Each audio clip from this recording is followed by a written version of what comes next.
most versatile actor in the world.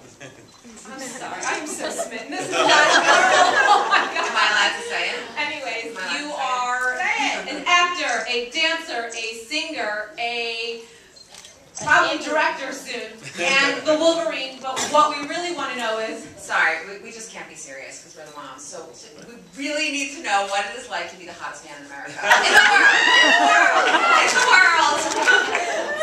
I wish someone had told me that when I was 21 and single. Why? It never comes when you need it, right? You know, but seriously, like every magazine cover, everywhere you go, you're a dad, you're a husband, you know, seriously, what is that? Well, I have all those magazines with me at home all day long. I show them to my kids, it means nothing. I show it to my wife constantly, she's like, take the garbage out. I'm trying my hardest to get it. I even get the Wolverine claws out at home. It still doesn't work.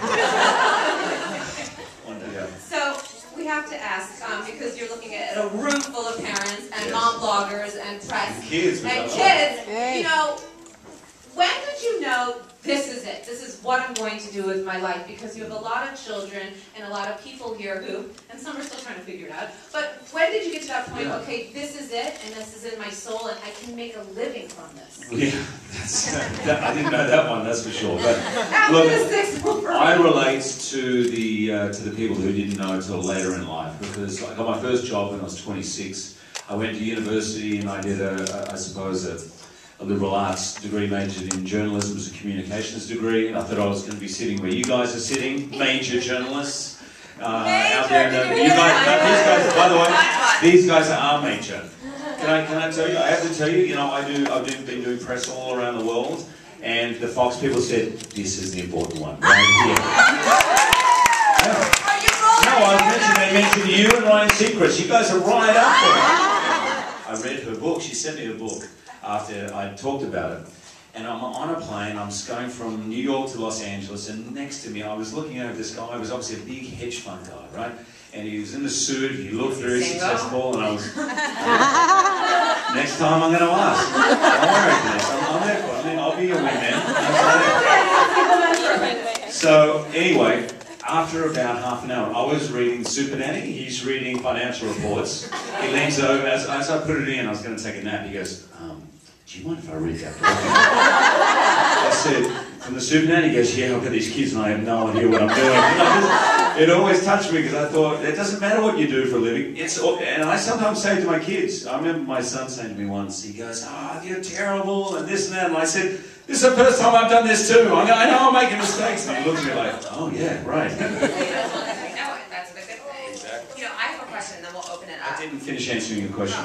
So 26, then I just always loved acting, and you know, my father always taught me to find the thing you're passionate about, find the thing that you want to wake up for every day. And when I finally went to drama school, I did not miss a day of classes. For me, it was heaven. It didn't feel like work. I don't feel like I've worked a day in my life. I feel like the luckiest guy alive. So if there's one thing if there's one thing I can want for my kids, is that. And I tell them, don't worry about what anyone else says. Don't worry about what is cool. Don't worry about the paycheck. Worry about, most importantly, what you have a talent for and what really turns you on, because that is going to be the thing that fills you up at the end of the day. So I constantly talk to them. I mean, they have paparazzi in their life and all that stuff, and so I constantly try and remind them of what is real. And I say the things that last forever are real. The family, your friends, that stuff.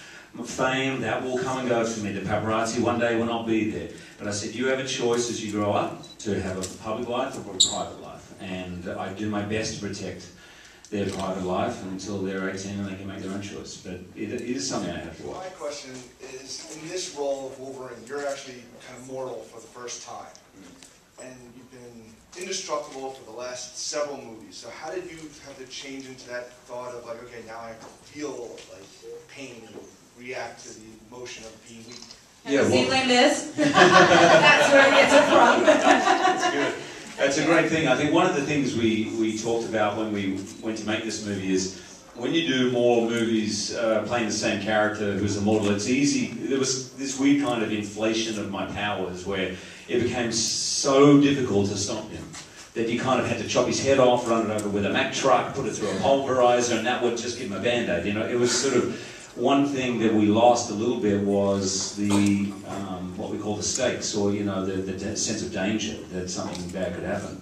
And in terms of playing that, obviously, in a way, he's become a human, which of course is easy for us to play. But I think all of us can relate to that idea or notion of losing something that you always had and that you never thought would go and that you'd probably taken for granted. And then all of a sudden when it's gone, and you can relate that in many, many different ways, but when that happens, what is that moment like? And I think what is really interesting for Wolverine, for Logan, is you see at the beginning of the movie, it's a case of careful what you wish for.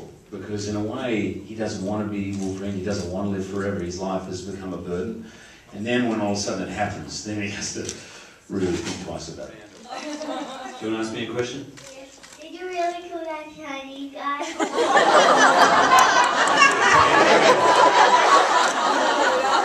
I love you.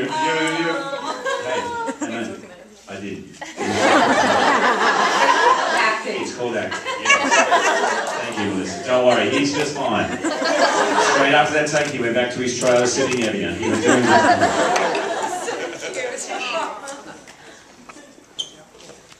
Hi. I know at Comic-Con there was some talk about Wolverine the musical. Okay. Is that something that you would ever see yourself doing? No. How about the Mom's musical? Wait, what about the Mom's musical? I didn't know that. Can you sing for us the song that sang at Comic-Con? Oh, okay. Yeah, no, we were facetiously thinking about what that song might be for Wolverine. I'm gonna slice 'em, I'm gonna dice 'em. I don't have any more lyrics. No. 5, 6, 7, 8. Yeah. Hello, how are you? Come here. Yay! Do you ever want to be Wolverine in real life? Go to bed!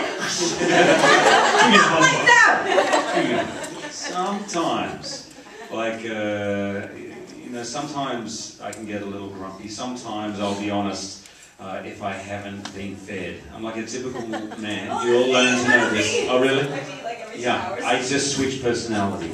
And then I feel like I want the claws to come out. Because the good thing about having claws is you actually don't really have to do anything apart from show those, right? You don't have to lose your temper. You don't have to go crazy and all go all postal. You just have to show the claws and everyone backs off.